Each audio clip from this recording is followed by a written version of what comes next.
Hey guys, this is Andreas from Nothing But Tablets, and this right here is the Creggle iPen, and that just came to market as the result of a Kickstarter project. It's an active, well actually it's not an active digitizer pen, but it works a lot the same way that the pen on the Galaxy Note and the Motorola Cyborg and the HTC Flyer works, in that it's much more accurate than a stylus. So basically $89 gets you this receiver, this pen, spare pen tips, spare batteries and a pouch. Right now it only works with a few apps, one of them being GoodNotes, my favorite note-taking app of all times. And I read a lot of negative feedback about this pen that has to do with accuracy and latency and a few different things. But then I've also seen that people who have previously been negative have changed their minds when they got to try GoodNotes when they added support, which has to do with the way that the different apps calibrate the pen, I think. So let me just go into GoodNotes and show you how this works. You take the receiver and plug it into your iPad, which should be upside down in order to get the docking port where it needs to be. You get a message, select to calibrate the pen, and then you should try to hold the pen like you would if you were to actually use it. So the hand position also matters, because the actual receiver isn't in the pen tip, it's somewhere up here. So GoodNotes actually lets you calibrate this until the end of time. So I'm just going to do a few more times and click done, and then it's calibrated. So basically this right here senses the tip, sends that to the app, which has to have support for it built in. And I also have multi-touch gestures turned off, because sometimes the palm rejection system interferes with the multi-touch gestures. So right now I can use my hand on the screen because it will only recognize the pen. Let me try to write something.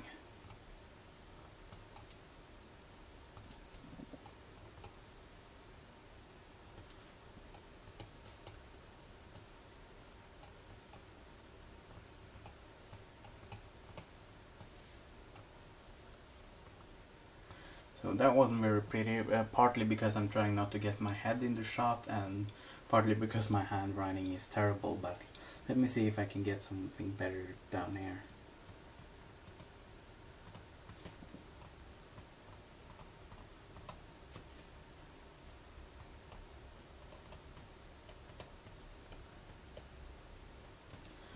So it isn't perfect, but it's actually pretty good, and I have been playing around with this before I actually started shooting the video. And once you are able to sort of be in your natural writing position with your head hanging over the screen and sort of being all over the iPad, it's actually fairly accurate. And the calibration issues, let me see if I don't know if you can even see the little dot on the screen. That basically will show a little dot when you're hovering over the screen.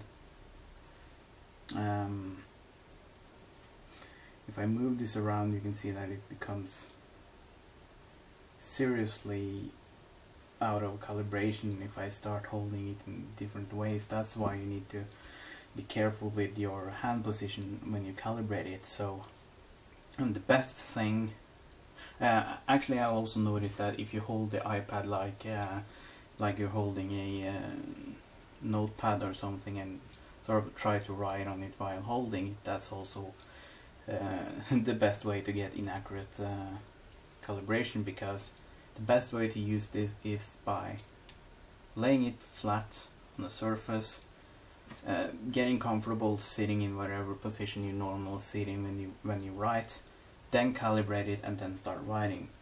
That will definitely give you the best sort of Don't know what happened there. It's probably some bug.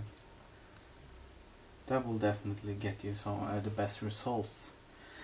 And for anyone who's been following this site for a while, you know that I've spent a year using a stylus and various apps, including this one, at school. And what I did then was I used something that probably isn't available when I'm in iPen mode, but I used this Magnification Mode. And that worked well, but I have to say that this is a major upgrade. I know a lot of people don't like it. I'm not sure if that's because they're not used to writing on a digital screen at all, or if they haven't calibrated it correctly. Perhaps their iPen is broken. Perhaps, I don't know. There's so many different error sources for this, and I know that Ghostwriter, the other note-taking app that has support for the iPen, isn't as accurate as GoodNotes. I know that simply from reading online comments. And also you have a Paint app that actually has support right now. I just downloaded the free version because I really don't need a Paint app. This one also works fairly well. Some people have posted videos where you sort of see the pen stroke trailing far behind the actual tip, and I guess that's sort of the what I'm getting here as well when I go really fast. But over here in GoodNotes, well, if I go fast I get the same effect, but I think it's great, and I've been using just the stylus for so long that perhaps it's giving me a different perspective on what's actually good. I mean, it's still not paper. Even if you have a Galaxy Note, that's not going to be paper, and active digitizer pens like on the Galaxy Note and the Cyborg and so on are better. They really are, but I don't think Apple is going to integrate that anytime soon, simply because Steve Jobs has been so adamant about styluses in the past. But then again, they change their minds whenever it suits their best interest, so perhaps on the iPad 4, but that does give us another year before we have to worry about this becoming outdated. And just my humble personal opinion as someone who's been using nothing but an iPad for school. I used it for everything, scanned documents, I had textbooks on it, used nothing but the iPad and a stylus. I think this is great, and I wish I had this back then. Now it seems to have forgotten that the pen is connected or something. But I don't know if you read the text that popped up on screen. It does say that the iPen support is in beta. This just came out like a couple of weeks ago, so for something that's just been released on the market, I am going to give it a thumbs up. However, please do go over to Pocketables.com and read the full review, because I have some interesting comments about the company that makes this pen.